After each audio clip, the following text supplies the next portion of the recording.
নম্বর সংক্ষিপ্ততে আমার কাছে চাইছে হলো যে a স্কয়ার সমান 5 প্লাস 2 রুট 6 যদি হয় তাহলে 1 বাই এর মান নির্ণয় করো, এই কথা বলছে।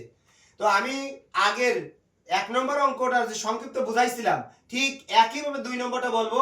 এই রুট ওভার 6 কে যদি আমি নামটা বলে ছোট করে দিই 3 দুগুণী 6, তাহলে এইটা হলো আমার a, এইটা হলো আমার b। তাহলে আমি লিখছি a স্কয়ার প্লাস সূত্রে 2 রুট 3 হলো আমার a, রুট 2 হলো আমার b, রুট 2 হচ্ছে b স্কয়ার, অর্থাৎ a square plus 2ab plus b square. এটা কার সূত্র? বর্গের সূত্র। তাহলে a plus b whole square, এই দুইটা স্কয়ারে আমরা কি করছি? বর্গমূল করছি। কি করছি? বর্গমূল করে।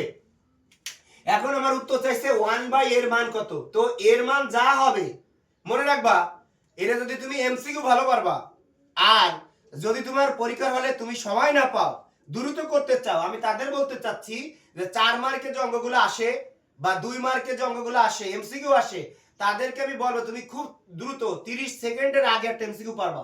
এর মান যা হবে 1 বাই এর মান তার বিপরীত, মানে প্লাস থাকলে মাইনাস।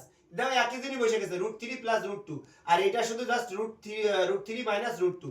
এদিকে যা হবে এইদিকে তার বিপরীত হবে, মানে এর মান যা হবে, যা আছে 1 বাই এর মান তাই হবে, কিন্তু জাস্ট চিহ্নটার পরিবর্তন হবে। দেখো শুধু চিহ্নর পরিবর্তন, প্লাস ছিল মাইনাস। কিন্তু তুমি যদি চাও তাহলে আর একটু বড় নিয়মেও করা যাবে, কারণ অঙ্কের অনেকগুলো নিয়ম আছে, আমি সবথেকে সহজ নিয়মে বুঝাইলাম। তাহলে এই জায়গার অ্যানসার হলো 1 বাই এর মান চাইছিল, 1 বাই এর মান হচ্ছে রুট 3 মাইনাস রুট 2, মানে এর মান যা হবে 1 বাই এর মান তার বিপরীত। এই নিয়মেও করা যায়, আবার আরেকটা বড় নিয়ম আছে, ওই নিয়মেও করা যায়। আমি হয়তো পরের ক্লাসে তোমাদের বড় নিয়মটা দেখাই দেবো।